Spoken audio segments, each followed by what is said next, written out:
We are now joined by Lexi Rodriguez, the AAU James E. Sullivan Award winner. Lexi, first of all, congratulations on winning that award, and kind of take me through the process of that day, that night, that just winning that award. What did that mean to you? How exciting was that?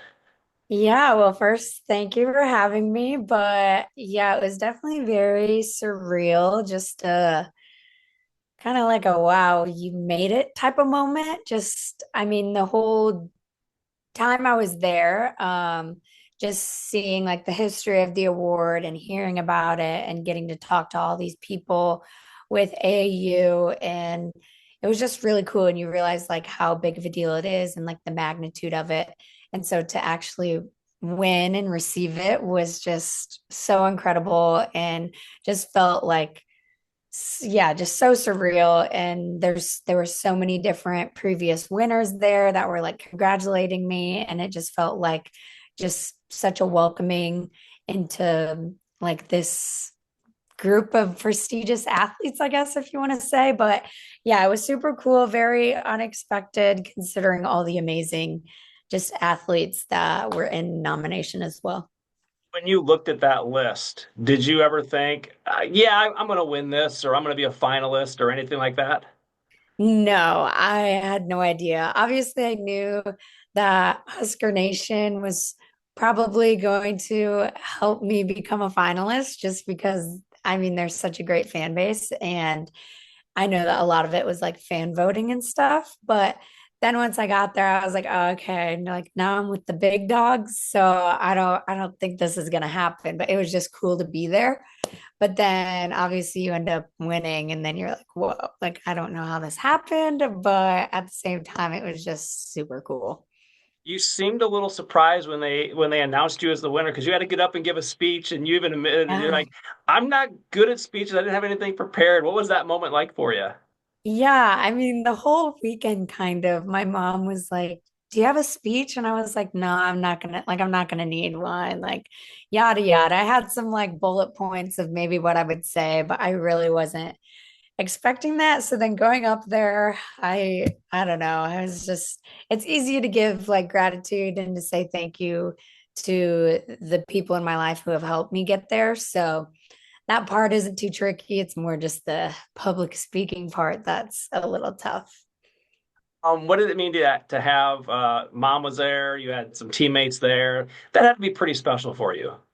Yeah, it was, I don't know. I just think after the past 6 months of everything that's happened, finishing my career at Nebraska, making it to the Final Four, starting a professional team, like all of that. And so I think just being able to kind of go back and leave on like a high note, because obviously we didn't win this past year, but having something positive to like kind of remember my senior year by, and just having my assistant coach there and my teammate there.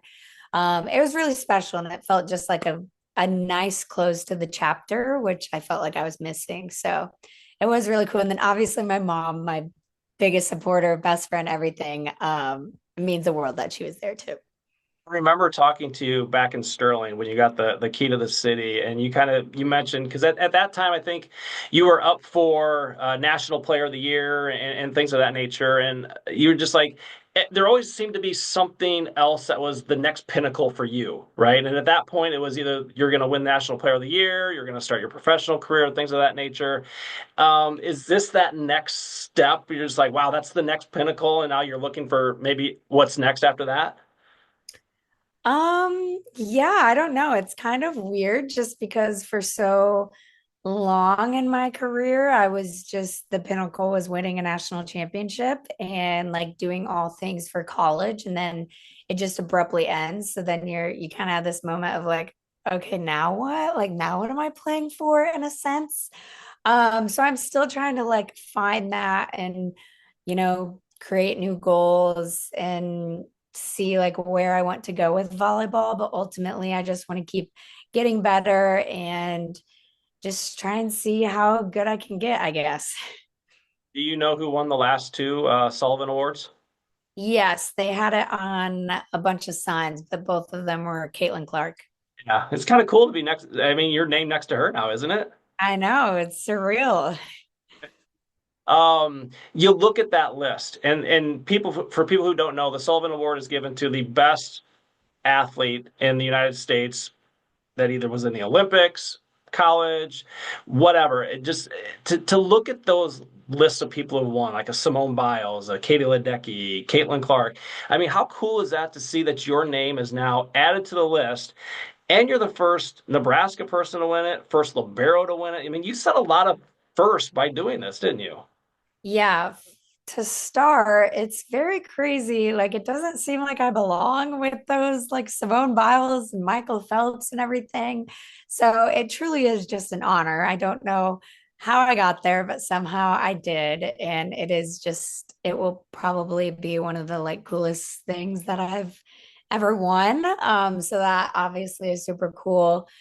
Um, but yeah, I don't know. It's just super crazy that I even was in the conversation in the first place. And then to have it be, I think being a libero is something that like I take the most pride in about like the first of everything. Like obviously being the first at Nebraska is like really cool, all that. But I think just for the position itself, I've always been trying to just advocate for it and be a good role model for it just because you know, it hasn't always been the most recognized. And now it's finally starting to get a little bit more recognition and hype and all that. So I love that. And yeah, so I think that was just a big thing for the sport, but also for the position. When after you won, they did a little interview with you afterwards, and they mentioned something about going, is it to Disney World, I believe. Yeah. Have you done that yet? Are you going to do that? No, I had to quick transition after I left there. I don't know if that's going to happen or not. He seemed pretty adamant on it, but Yes. I'm sure they'll reach out soon if it is. So you said you had a quick turnaround. Let me ask you, where are you at now? What are you doing right now? Yeah, so after that, I went home for about 4 days. And then I moved to California for the summer. And I'm going to be here training with the USA national team. There's the VNLs this summer. So, three different sets of tournaments in three different countries. And then there's also World Championships at the end of the summer, which we'll try and make a roster for any of those, but it kind of just depends. But either way, I'll be here all summer training. Are you now training and playing with the best of the best as far as the United States goes? Yep, pretty much. That was I remember talking to you again back in Sterling. That was one of your goals. You said, I want to hopefully in 4 years play in the Olympics, and this is kind of the route you need to take, and you knew that. Kind of talk about that process and kind of what you're doing out there as far as the training and how tough and how fun that it is. Yeah, I mean, I keep trying to like remind myself of like this is what I've been dreaming of since I was like a little 12-year-old girl is getting to where I am now. And so just being grateful that I even got here in the first place and I get the opportunity to play and represent my country, which is just super, super cool. But yeah, it's going to be hard. Obviously, there's players all over the country that want to play in the Olympics. And the group that's here are, like you said, the best of the best. And so it's going to be a hard 4 years to try and make a roster. But that's, I guess, the next box that I'm going to try and check is trying to make that team for LA 28. Do all the things that you've accomplished from when playing in Nebraska, the awards won, the Sullivan Award, the all the times in the gym training. Do they kind of add up to this moment and give you the confidence and I guess make you realize that yes, you do belong there? I don't know. I think you would assume like you'd be like, oh, like you're getting this and this and this. But I think confidence is just such a tricky thing. And I feel like it's been more just the experiences that I've had, whether that be from college or my last pro season that I just completed, or just even the international experience I've had in the past. I think that's more of the things that give me confidence. I think the awards and everything are super cool and a huge honor, but at the end of the day, the confidence is definitely something that comes from myself. Let me ask you about your first professional year playing in Omaha. What was that like for you? Yeah, it was really cool just to be in Omaha first off. From the time that I was committed, so 14, 15, I always had it in the back of my mind that if I wanted to pursue volleyball long term, I would have to go to a different country, be away from my family for 9 months out of the year. And to have this opportunity kind of arise in my senior year, and it was kind of like perfect timing, was just the best case scenario to be able to be right down the street from where I played college, but then also still a drivable distance for my family to come visit, come watch, all of that stuff.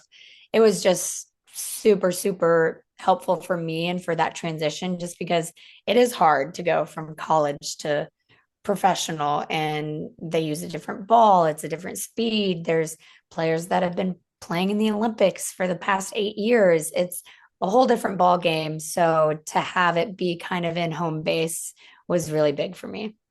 What did you learn about yourself in over those 3 or 4 months that you played professionally for the first time? Yeah, I think I learned a little bit more about being resilient and just having to overcome failure.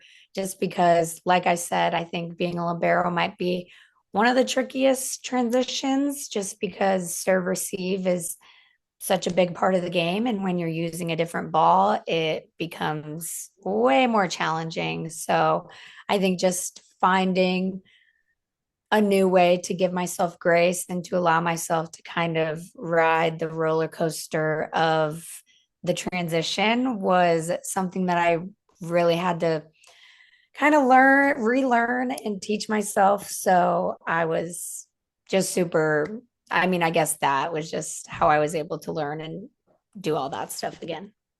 Mentioned earlier when we were talking about the 12-year-old girl that you were and the things that you wanted to do and accomplish. Are you having pinch me moments now sometimes when you're like, okay, played professionally and now I'm with the Olympic team in California. I'm doing all these things that I wanted to do, didn't know if you could do them, but now you're doing them. Are those some pinch me moments for you a little bit? I would say for sure. I think when you're in the moment, you don't realize it, but then when you look back and see everything, it's definitely like, oh wow, like can't believe it happened. Um, how important, and I kind of know what you're going to say maybe here, but is mom, is dad, is your sister, the people back in Sterling. I mean, I'm sure not only just the award, but just everything that you've been able to accomplish this year, people have probably been reaching out to you and just kind of wanting to tell you congratulations or encourage you along the way. How important is that to you in what you're doing? Yeah, I mean, my family has always been my biggest supporters and have always sacrificed so much. So, I mean, I say it all the time, but they mean everything to me, and to have just their support all the time is super huge. And they're kind of like a backbone for me when I'm going through transitions and doing all this stuff. And so that's obviously super huge, and it always has been. And then to have the Sterling community kind of always supporting me, always reaching out, always just having the games on at, local sports bars, just everything like that. It's super important and impactful for me. And every time I go home, I always feel the love. So it's really special. So you're out in California now. Is this the furthest you've ever been away from home? For a long period of time, yeah. So what's it like out there? Are you getting to do some fun things? And what do you, besides training, obviously, because that's first and foremost, obviously, with the USA team. Are you getting to do anything fun out there? We'll see, hopefully. I mean, the weather's better here anyway, so just being outside is definitely an upgrade. Well, Lexi, I want to again thank you for taking some time out of your busy schedule. Good luck with your training. Good luck with this summer. And again, congratulations on winning the Sullivan Award. It's a really big deal. I know we were excited for you back here in the Quad Cities. I know people in Sterling were excited for you. So, congratulations and good luck again on your volleyball journey. Thank you.